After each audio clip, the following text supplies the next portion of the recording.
Salut la compagnie, c'est Jules Melon et aujourd'hui, dans un Ciné Critique, je ne suis pas seul, je suis avec l'ami. Il est où? Il est là! Artopolis. Eh oui, c'est moi. Artopolis, comment vas-tu? Ça va et toi?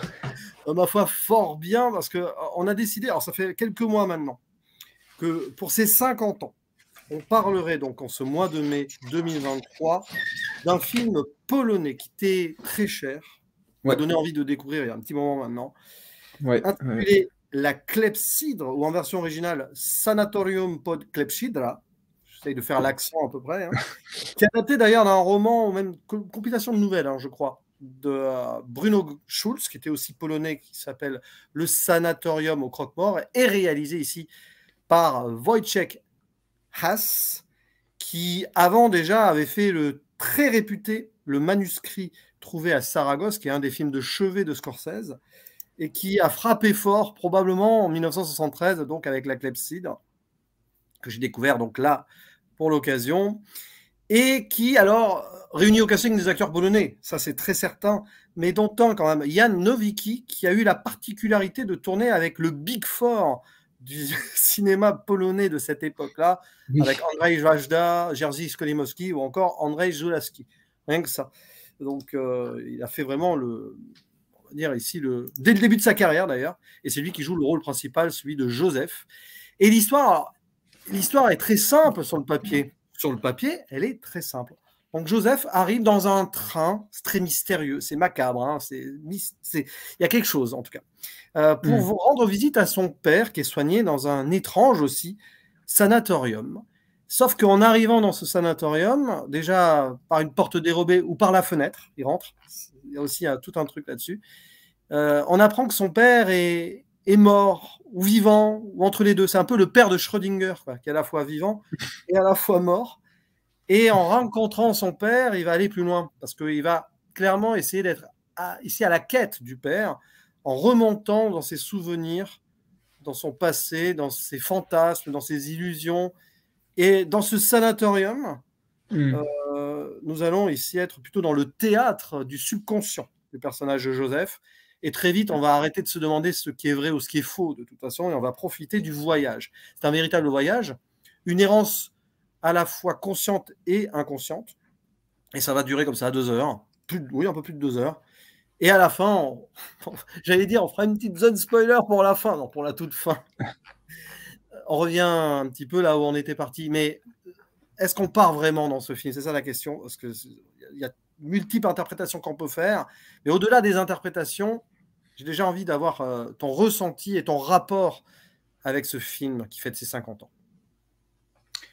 Alors, il y a eu, il y a quelques années, ce qu'on appelle le confinement, ce qui a permis de découvrir des films entre-temps.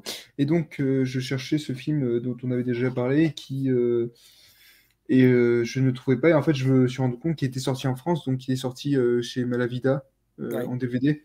Alors, j'espère qu'on l'aura un jour en Blu-ray, mais bon, déjà en DVD, c'est très bien.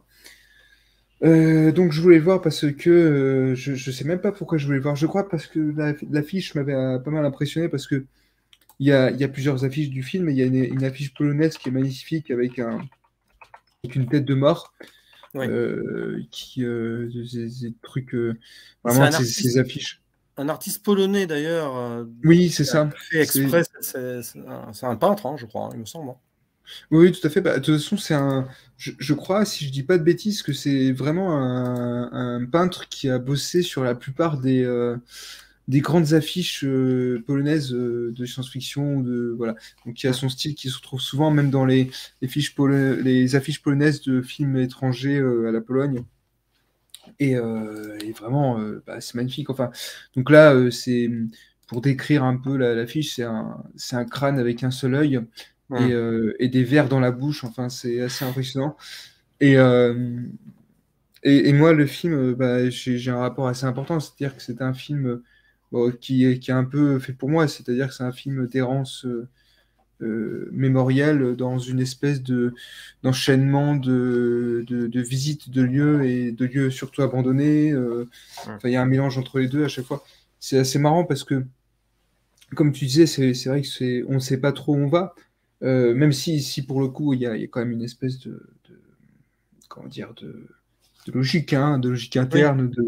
C'est pas un film, si étrange que ça, dans le sens où, euh, comment dire, il y a une logique d'évolution. Il y avait ça d'ailleurs dans son autre film, avec Jack Haas, le manuscrit se trouvait à Saragosse, qui d'ailleurs est aussi une adaptation de bouquin, je crois, Mm. et qui parle d'un livre. Parce que je te le recommande. Et il jouait en fait avec cette espèce de. Disons que la trame était totalement logique, enfin, il n'y avait pas de perte, tu vois. Mais par contre, c'était plutôt l'aspect ludique de jouer avec l'histoire dans l'histoire dans l'histoire. Il y avait ça. Il y a ça dans la clepsydre, puisqu'en fait, c'est un mélange d'histoires qu'on ne connaît pas. Mm. Parce que ce qui est intéressant avec le film, c'est que c'est pas un film qui est là, tu sais, en gros, on vit un peu des gros flashbacks, voilà, mais c'est pas un film qui réexplique des flashbacks, en fait. C'est-à-dire qu'on part avec un personnage qu'on ne connaît pas du tout et qu'on découvre au fur et à mesure. Et ça m'avait beaucoup plu, sachant qu'en plus, le personnage lui-même semble complètement perdu et en même temps, il est pris dans le flot. Donc c'est ça. Et c'est un film que je trouve assez émouvant parce que la finalité dont on parlera un peu, je la trouve à la fois extrêmement macabre et en même temps très belle. Voilà. Donc oui, c'est un film que je trouve magnifique. Enfin, c'est c'est incroyable, quoi. C'est un film, c'est vrai qu'il y a cette errance-là. C'est un film déjà sur la quête d'un père absent. Je pense déjà Mm. psychologiquement, ça, c'est là où c'est très simple. Il y a un père qui est mourant ou qui est mort. Bon voilà, il y a une forme de science-fiction puisqu'il a été. Alors c'est un père qui est mort, mais qui a été ramené plus ou moins dans une forme de fausse vie quelques heures avant, quelques jours avant, afin qu'il puisse repartager certaines choses et tu as l'impression que le fils arrive et se connecte à ce souvenir du père remis à la vie pour ensuite voyager et retrouver un papa qui souvent était en vadrouille. D'ailleurs, on voit la mère, hein, l'un des premiers flashbacks, c'est la maman qui parle du père qui est jamais là, etc., etc. Mm. Et ce qui est assez intense, c'est qu'il revient à l'enfance tout en gardant son corps d'adulte, en étant accompagné d'un enfant habillé en marin, d'ailleurs, qui pourrait être son alter ego ou son meilleur ami, on ne saura jamais ça. Et tu as l'impression que euh, nous, on peut se perdre, si on veut, en regardant ce film. Et le personnage, lui, qui est perdu, se retrouve. Donc, techniquement, en visionnant ce film, en prenant les images comme cela, on se retrouve, on retrouve un sens à ce film. C'est pour ça qu'arrivé au bout, tu te dis, c'est pas si fou que ça. Enfin, c'est fou sur le plan esthétique, c'est absolument fou. Mm. On va y revenir. Mais sur l'histoire en elle-même, c'est pas si déstructuré que ça. J'ai lu, tiens, c'est un petit peu du cinéma à la Lynch. Oui et non. C'est Je sais pas, oui, Lynch a peut-être aimé l'ambiance. L'ambiance. Il y a des ambiances, par exemple. je sais même pas s'il l'a vu d'ailleurs, parce que. Voilà. Mais moi, je trouve plutôt. Alors, à la rigueur, si on voulait faire des parallèles, je dirais plutôt vers le début, on se croirait un peu dans Stalker avant l'heure, mais dans une autre forme de zone, la zone mémorielle, si on veut. Et Stalker, Mm. c'est sorti après. Faut le signaler. Ah, c'est vrai, ouais. C'est pour ça qu'en off, vite fait, je suis en train de. Parce que j'aime bien des fois me dire, tiens, est-ce qu'un artiste, ici cinéaste, peut être inspiré par autre chose? J'ai l'impression que Mm. sur le plan cinématographique, c'est l'impression que ça m'a donné, hein, mais c'est peut-être fou, hein. À part Fellini, sur certains points, pour 8,5 sur. On peut aller naviguer dans son subconscient et tout. J'ai l'impression que c'est un peu un autodidacte. Tu as l'impression que tu es un autodidacte qui a réussi à mettre en place ses visions, en fait, tout simplement. Tout en lisant le bouquin, il s'est fait des images avec et il nous en a proposé un film. Et ce qui est assez fort, au-delà de l'histoire, la petite histoire avec un H, ou de la grande histoire avec un H, parce qu'on y viendra après, mais ça parle de la Pologne aussi. Il y a quelque chose Mm. qui est assez Mm. dur Mm. sur le destin d'un pays qui a beaucoup souffert, qui a beaucoup été séparé par les guerres, etc. Ouais, Et tu as aussi tout simplement l'image, parce que c'est un film qui hante, va me hanter pendant plusieurs jours, me hanter ouais. par sa beauté, par son macabre, par son baroque. Je crois qu'on a un mélange baroque, gothique, on a plein de choses là-dedans. Expressionnisme aussi, beaucoup Expressionniste, hein, d'expressionnisme allemand, un ouais. peu de surréalisme aussi par moment, Ouais. notamment dans les décors, hein. Il y a un travail de décor, c'est exceptionnel. La photographie aussi. Et tu as des moments, c'est le genre de film où tu as des plans qui te restent. Mais alors, tout le début, l'arrivée dans ce train, l'arrivée au sanatorium, c'est de la peinture.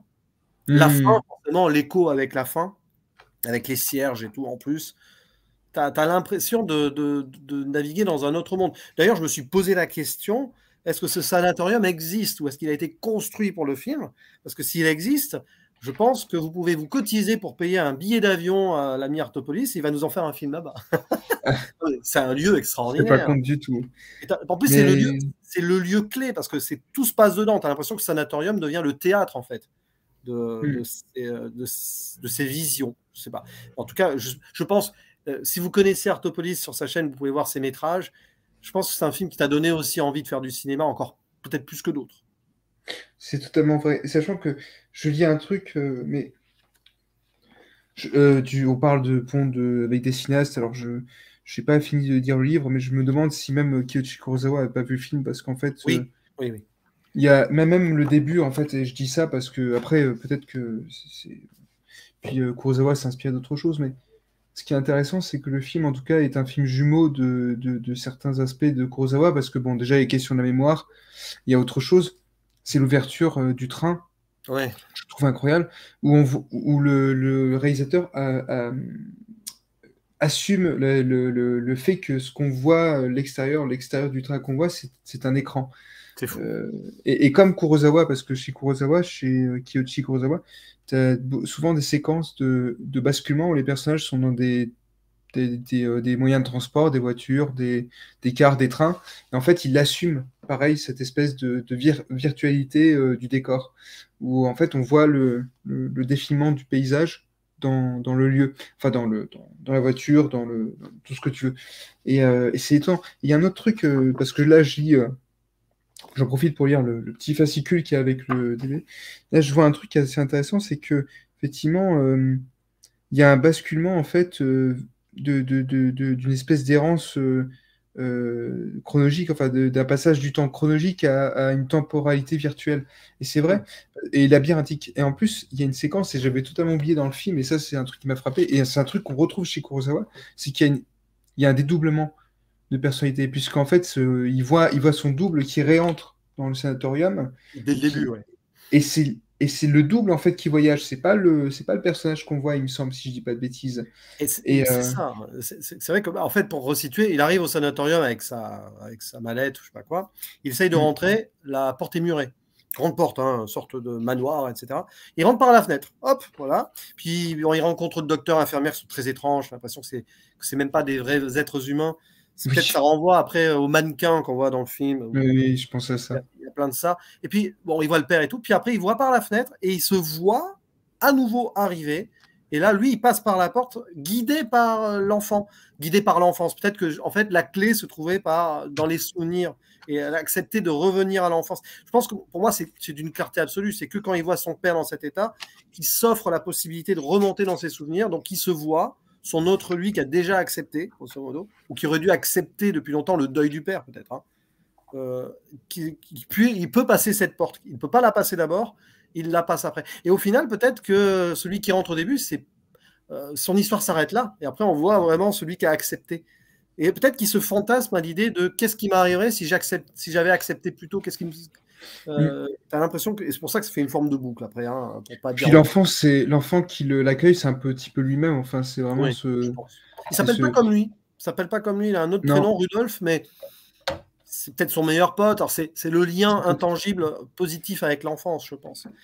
Mais c'est assez fort parce que en plus, après, une fois que la porte est passée, c'est un film de passage. Après, un film de fantôme où tu passes des portes pour. C'est vrai que Kurosawa, j'y ai pensé aussi. Mais Kurosawa, on le sait, Kyoshi, mais même Akira avant. Hein, mais c'était des gens qui consommaient beaucoup de cinéma, hein, qui regardent beaucoup de films aussi. Donc, que dire sur la. Toutes ces petites histoires qu'on va voir, parfois on en rigole presque, parce que ça peut paraître macabre et triste. Bon, l'arrivée du train, on y reviendra, parce qu'il y a une boucle qui se fait là-dessus. Mais après, il y a plein de petites histoires. Et à certains moments, on ne comprend rien.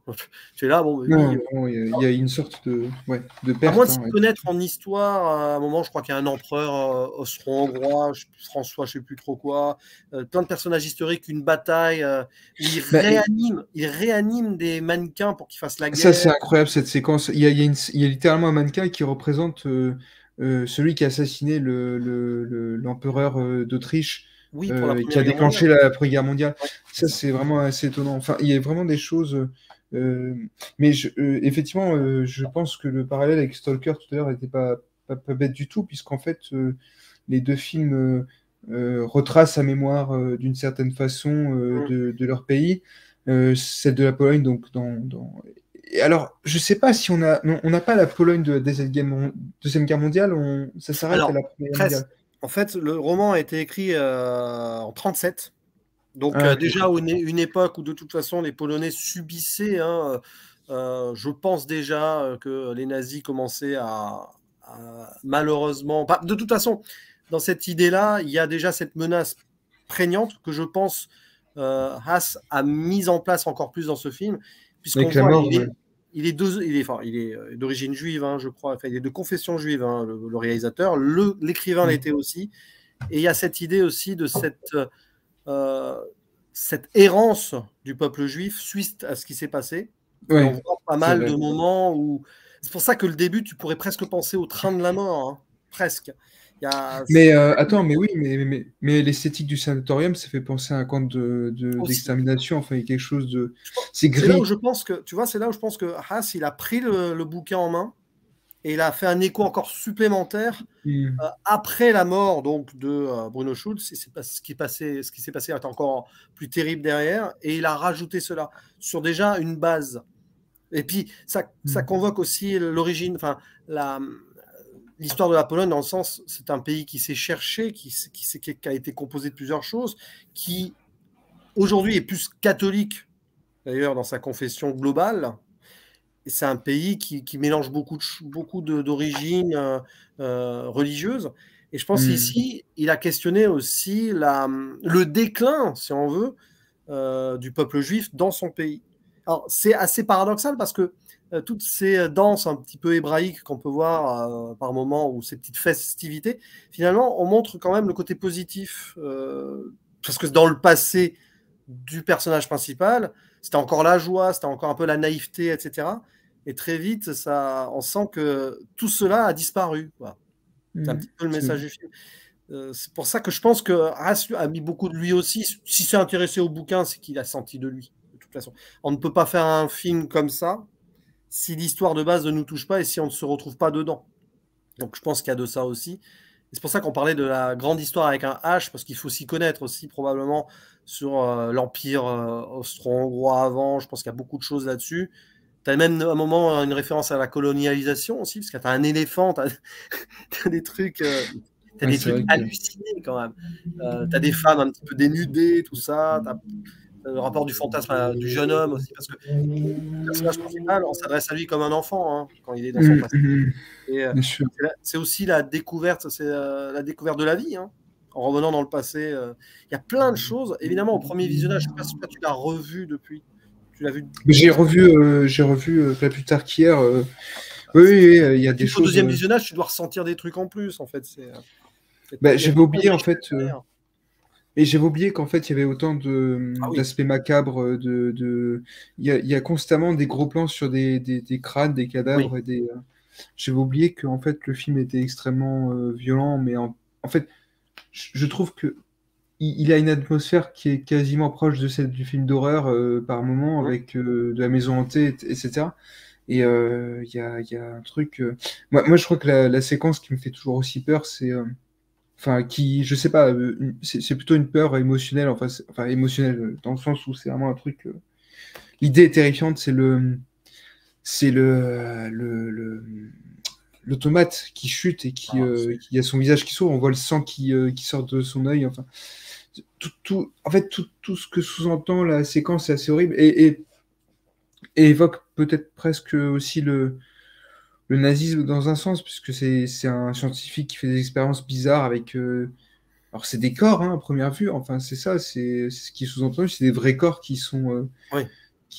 enfin, c'est horrible, quoi. Je crois que Bruno Schulz a été victime du nazisme, hein, d'ailleurs, si je dis pas de conneries. Il est mort en 42. Il est mort en 42 et je crois qu'il a été abattu par des SS. Hein. D'accord.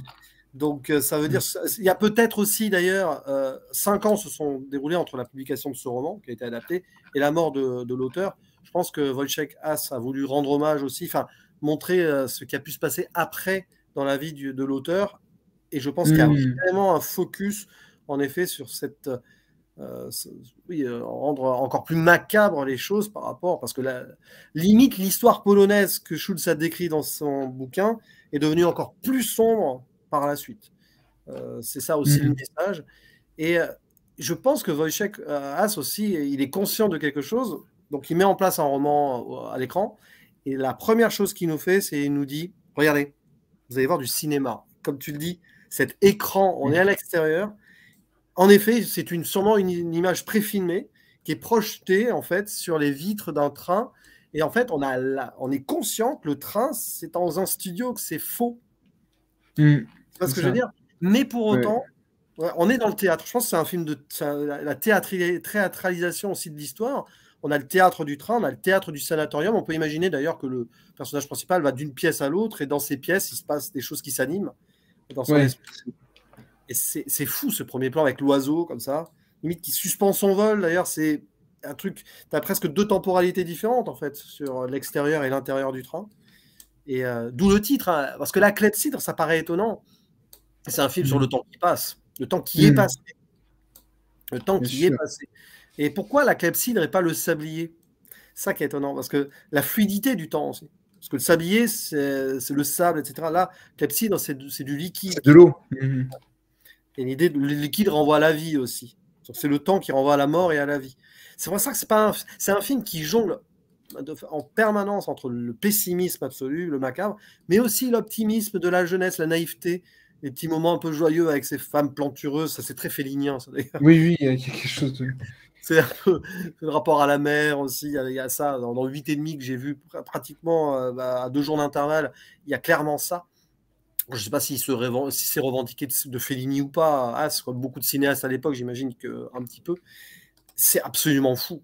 C'est vrai que, bon, là, on va rentrer dans le spoiler ultime. Faut spoiler. Ça n'a aucun sens. Hein. C'est un film, vous pouvez le voir, vous pouvez connaître l'histoire et même l'avoir vu 10 fois. Je pense que c'est toujours sur le petit détail et le ressenti du moment. Je pense que c'est le film, tu le regardes fatigué, triste ou heureux et en pleine forme, tu ne vas pas le voir de la même manière.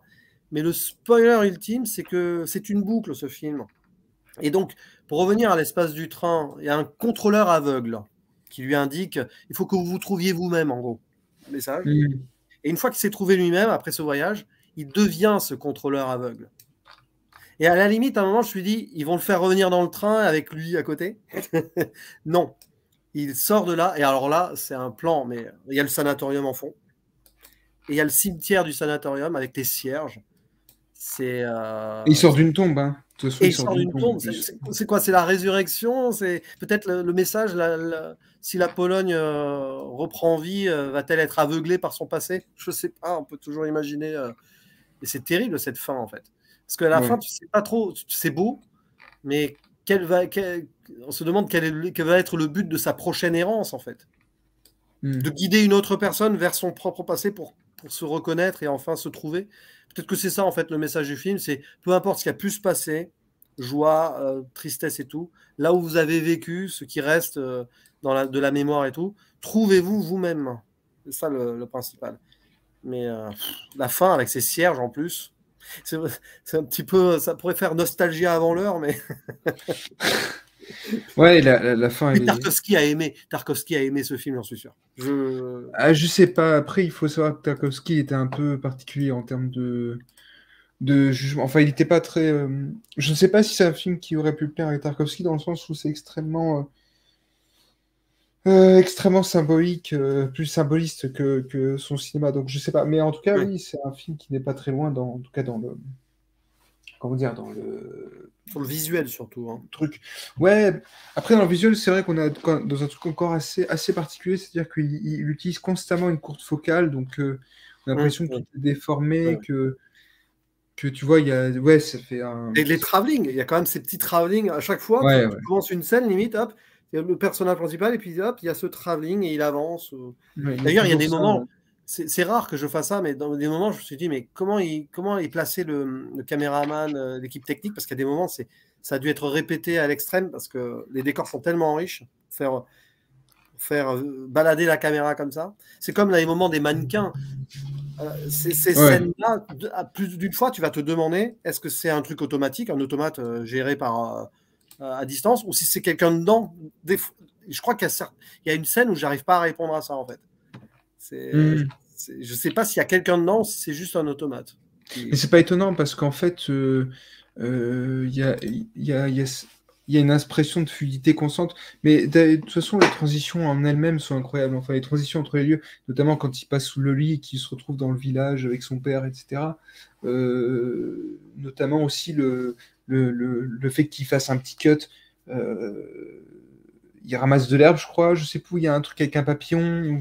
Je sais plus si c'est un papillon, un truc comme ça. On a le cut et en fait, il se retrouve dans un endroit différent, enfin, avec ce fameux bateau à Aube qui est abandonné.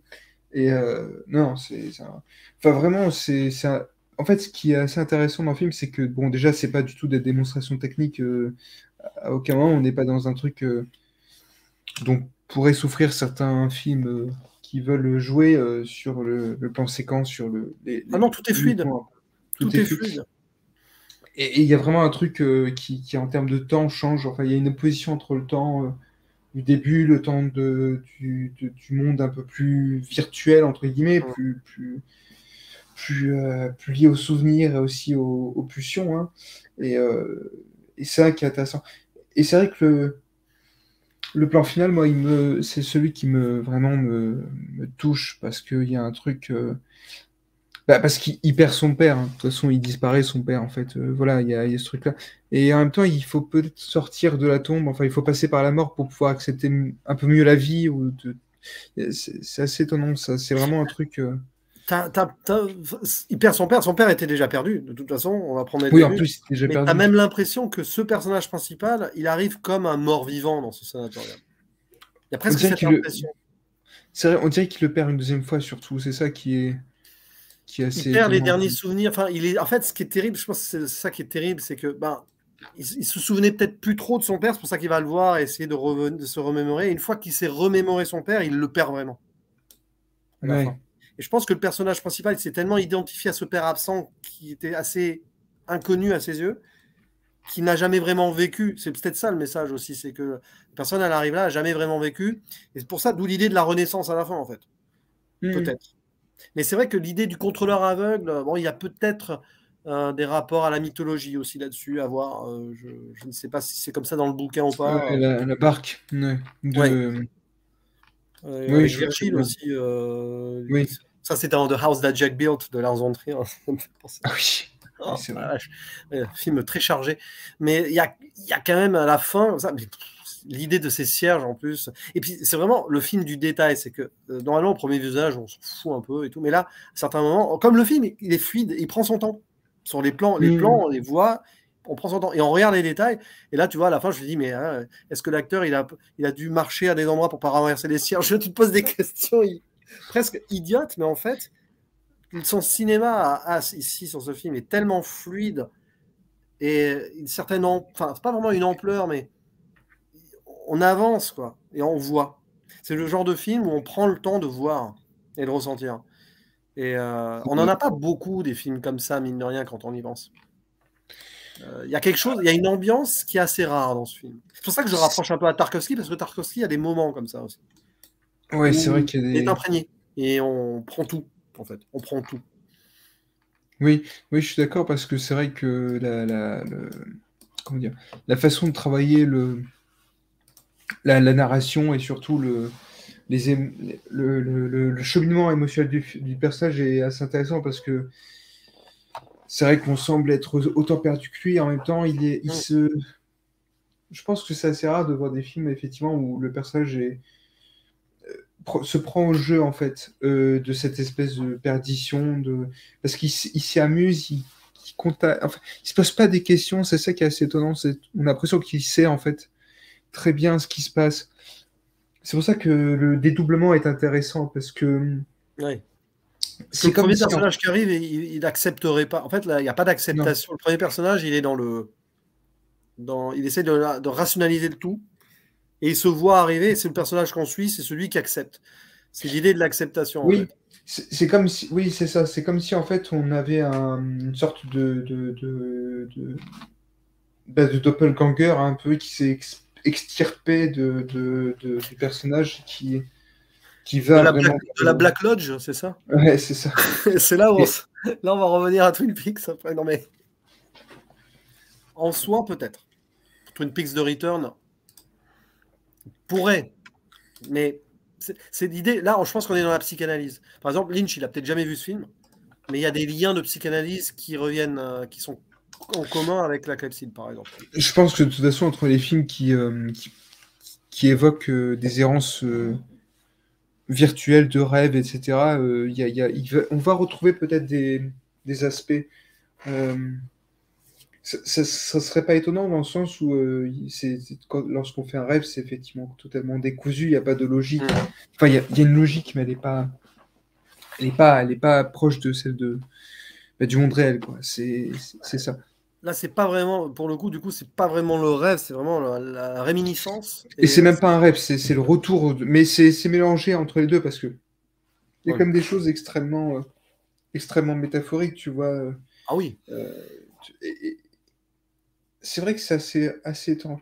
Le film, en fait, se positionne pas forcément sur cette espèce de frontière, je pense. Parce que il y avait un peu ça dans le manuscrit de Saragosse, caché à Saragosse, parce que, si tu veux, les structures d'histoire qui se répondaient, elles avaient leur propre conscience et en même temps, on ne sait pas si c'était un rêve, on sait pas si. C'est ça qui est toujours assez étonnant, c'est-à-dire que, en tout cas chez As, c'est il brouille les frontières en fait. Ou peut-être que c'est un appel à l'abstraction aussi. Des fois, il faut sortir d'une forme. Enfin, il ne faut pas Je suis chercher à vouloir d'accord. tout comprendre. Et c'est un petit peu l'image aussi du cinéma. C'est que des fois, bon, on est des êtres humains et ça nous arrive, peut-être plus à moi qu'à toi encore, c'est de chercher des fois de rationaliser des petits trucs et tout. Sur Ouais, ce absolument. film-là, à part le côté historique de la Pologne, là, je pense qu'il y a vraiment quelque chose. Il faut accepter une abstraction, comme le personnage principal l'accepte, enfin c'est son double du coup, à la fin. Hmm. Le personnage l'accepte, et c'est au spectateur d'accepter cette abstraction, de s'identifier ou non au personnage, peu importe en fait. Après, on peut y retrouver des peurs à nous, des souvenirs à nous, c'est possible aussi. Bon, euh, tout est possible, hein. L'idée du père, ça, c'est sûr que ça peut parler, par exemple. Et après, accepter ce qu'on a, et après, c'est une expérience en fait. Un petit peu à l'image de la vie, des fois, la vie, c'est fait d'expériences. Et ici, mais c'est assez fort de voir qu'il mélange la petite histoire du personnage et la grande histoire de la Pologne, comme quoi il n'y a pas de petite histoire en fait. Peut-être c'est ça aussi le message. Non, pas du tout. C'est que le personnage, il a vécu ces choses-là, elles sont aussi importantes que ce que la Pologne, ou peut-être même, on peut aller à l'humanité au sens large, a pu vivre, hein, en fait. Et c'est un film qui est riche là-dessus. Et on peut dire bravo au réalisateur parce qu'il a réussi. Je pense qu'il a déjà il a adapté l'inadaptable. J'imagine que le bouquin doit être pas mal aussi à ce niveau-là. Ça va être Mhm. intéressant de le lire un jour, d'ailleurs, celui-là. Bon, on referme. Zone spoiler ou pas, on referme ce qu'on disait sur la fin et tout, mais pour conclure là-dessus, on peut le dire, ce film, ça fait partie de ces films un petit peu d'expérience cinématographique à voir un jour. Je pense que tu seras d'accord. D'ailleurs, ça serait extraordinaire Oui, de le oui, voir oui. au cinéma. Faudrait qu'on puisse le voir au cinéma un jour. J'aimerais bien, oui, qu'il ressorte, oui, Parce que, ouais, on peut c'est espérer. possible. On a en France, par exemple, des gens qui tentent beaucoup de choses, hein, Malavida, Carlotta et tout. Ça pourrait. Je pense que c'est possible en plus. Parce qu'il a quand même. En plus, là, il fête ses 50 ans. Il a eu le prix du jury au Festival de Cannes. Donc, il y a des trucs qui font que on peut en reparler, surtout à cette période. Et ça peut donner des idées pour la suite. Parce que qu'est-ce que tu dirais pour conclure? Tiens, les gens arrivent vers la fin comme ça, les convaincre une dernière fois de voir Clepsydre. Ah oui, c'est pas évident. C'est pas facile. Non, mais moi, ce que je dirais tout simplement, c'est très simple, c'est qu'en fait, il faut y aller. Mm. C'est-à-dire qu'il y a vraiment, il faut y aller en se disant que le film est totalement représentatif de son titre. C'est-à-dire que c'est littéralement une clepsydre qui s'écoule. Ouais, Et il y a un moment où ça s'arrête et je trouve que le film a une constance extrêmement forte, en fait, et même émotionnellement. Euh, je trouve que oui. le parti pris de garder en même temps une espèce de distance et en même temps ne jamais quitter pour autant le cheminement émotionnel du personnage me plaît beaucoup. C'est-à-dire que le personnage de Joseph, il est touchant, quoi. Et vraiment, les interactions avec son père Ah oui. sont Vers la très belles. fin. Enfin. Celle avec les horloges, notamment avec je trouve que c'est avec les oiseaux, tout ça, où il est sur le lit, je trouve ça très beau. Ah Enfin, oui.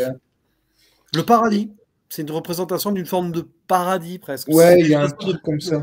c'est un peu un oiseau île désert paradisiaque, quoi. Et justement, c'est ça, c'est que ça arrive vers une forme d'acceptation, plutôt vers la Mm. fin. Et justement, on arrive à avoir un peu plus du positif.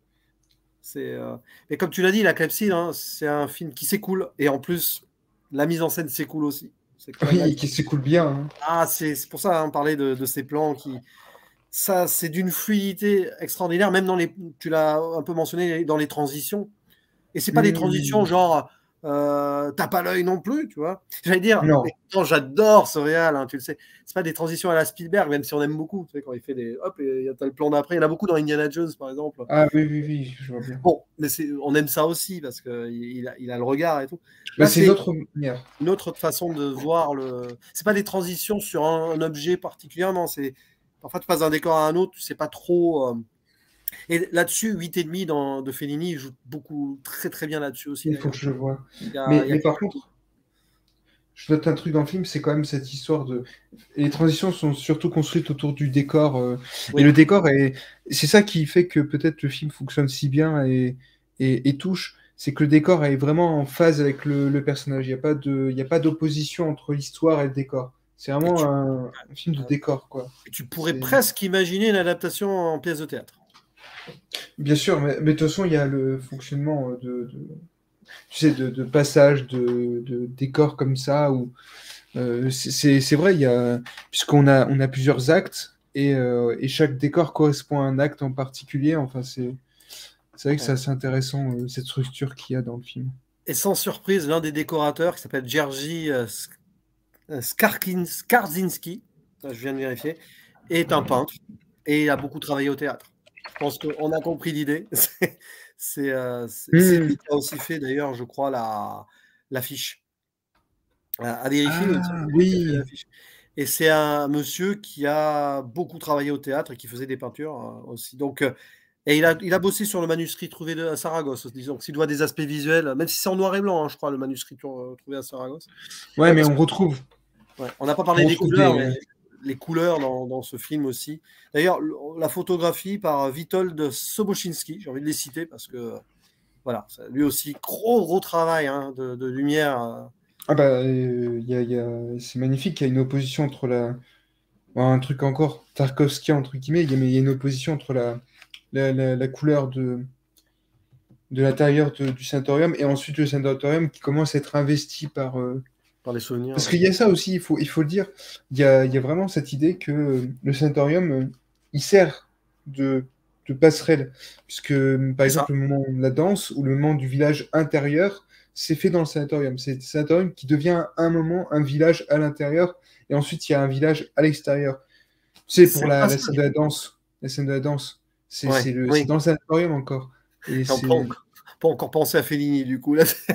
Je pense mais Ah, oui, le sanatorium, c'est le passage, c'est le purgatoire, en fait, hein. C'est un lieu qui est ni dans la réalité, ni vraiment dans les souvenirs, c'est le exactement. passage. C'est pour ça qu'au début, il peut pas rentrer par la porte, il rentre par la fenêtre. De toute façon, rien que le Ah oui, moment où oui. il est devant la porte qui est murée, là. Ah, c'est incroyable ça. Incroyable. C'est pour ça que il faudrait voir où. Alors, c'est peut-être ces décors ont été tout a été peut-être construit pour le film. Je sais que le village, à un moment, il y a un village qui a été reconstruit pour l'occasion. Oui, il a été reconstruit, ouais. Le travail titanesque quand même derrière ce film, on n'a pas idée. Alors, C'est fou. on pourrait en parler pendant des heures, mais maintenant, ça va être à vous en commentaire de nous dire ce que vous en pensez, parce que je pense qu'il Oui, faut en parler de ce film. Il faut en parler. Il faut le voir et en parler. Parce que bizarrement, vu le gros morceau que c'est, je trouve qu'il n'a pas laissé une place suffisamment importante. Parce que les gens n'en parlent pas beaucoup, ce qui est presque dommage. Mais hmm. par cycle, je pense que ce film, à un moment, il va revenir dans les discussions. J'espère qu'on pourra y contribuer. J'espère aussi, oui, oui, bien sûr. Parce que je Il crois faut qu'on est les que. premiers à en parler sur YouTube. Voilà. J'ai Voilà. cherché avant, il y a une vidéo qui est intéressante qui fait un lien onirique entre ce film, entre Don't Look Now de Rogue Et c'est vrai que le côté de l'errance du personnage. Et Nosferatu de Herzog. Oui, dans l'ambiance. Oui. Herzog. Donc c'est vrai que oui, il faudra voir cette vidéo. Tu la trouveras facilement. Montage parallèle, l'onirisme des 3 films. C'est vrai que là-dessus, on est dedans.